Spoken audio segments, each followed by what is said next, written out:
Hey everyone, please support what I do to help keep Greyhawk alive by subscribing to the channel. Also, please consider becoming a channel member to get early access to videos, exclusive live chats, quarterly adventure modules, and more. Thanks, and enjoy the show. Hey everybody, I was thinking about Keoland, the big country that's in the southwest of the Flanaess, and I wanted to talk about it today on Greyhawk Grognard.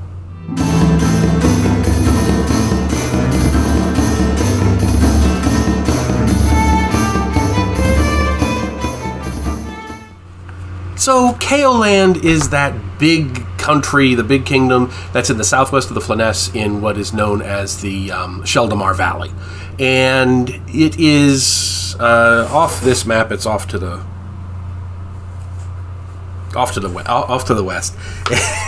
And it's interesting to me because Keoland is the one major kingdom that never really got a full treatment during the 2E era. So, we had the Marklands source book, which covered Valuna and Furiondi and Nyrond and those countries, the big good aligned nations. Then you had I Use the Evil, obviously, which covered the stuff in the north. There was the unpublished and then later published as a PDF only, Ivid the Undying. So you had most of the Flanaess covered in some level of detail, but they never got around to doing Keoland. And I'm guessing that there was something planned at some point, but they just never got around to it, and they shifted gears before, they could. So that leaves Keoland in something of a bubble, because there aren't really that many details about it in the published work. We have the Giants modules and all that stuff that are set in the mountains to the west of Keoland, but those are kind of more focused on Joff and Sterich and so forth, and they don't really reach into Keoland. Now, it is worth mentioning that the 3 Salt Marsh modules are set technically in Keoland, but they're in this little strip of land between the Sea Princes and the Dreadwood, and you got the marsh there, so it really doesn't feel like it's part of the Kingdom of Keoland. It's in its own little pocket, and that's by design. They wanted the modules to feel kind of isolated and remote and everything, so it doesn't really give you a feel for what Keoland as a whole is like, and that's why I only peripherally count these as Keoland modules. So that's where I'm coming. They're good modules, but I don't really think they really exemplify what Keoland's all about, which is why I don't really stress them in what I'm talking about here.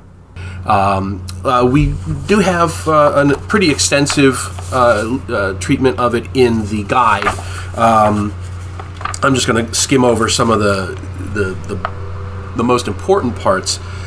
Basically, Keoland is one of the oldest kingdoms in the Flanaess.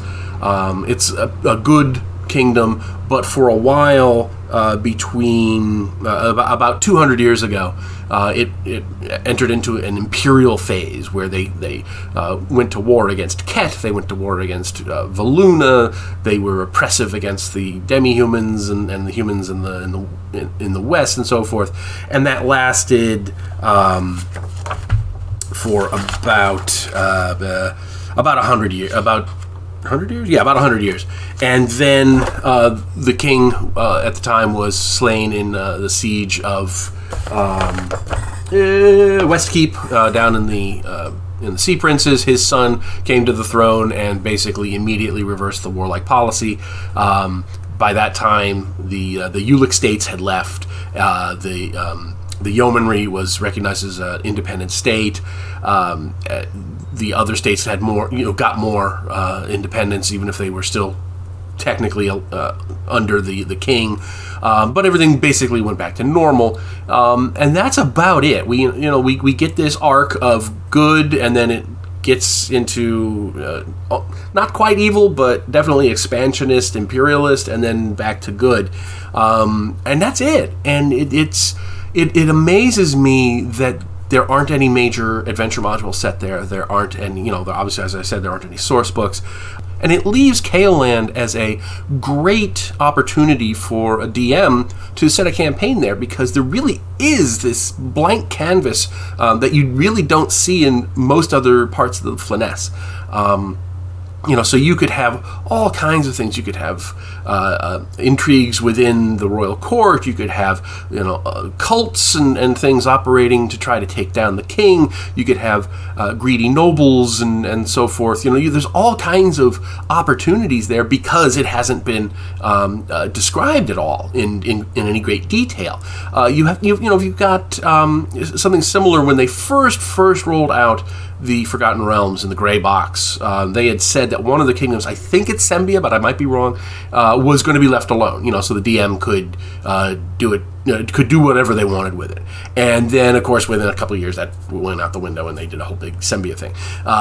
But in the case of Keoland, it's still kind of virgin territory, and you've got just enough detail to give you an idea of what could happen there, and yet there's such a lack of detail on any other scale that you can fill in all kinds of great details. So I would definitely, if you're looking for a place to start a new Greyhawk campaign that isn't around the city of Greyhawk, which is the obvious choice, and that's where most campaigns end up starting, you might want to think about doing it in Keoland because you have all this opportunity. So anyway, let me know what you think in the comments. Have you ever done anything in Keoland?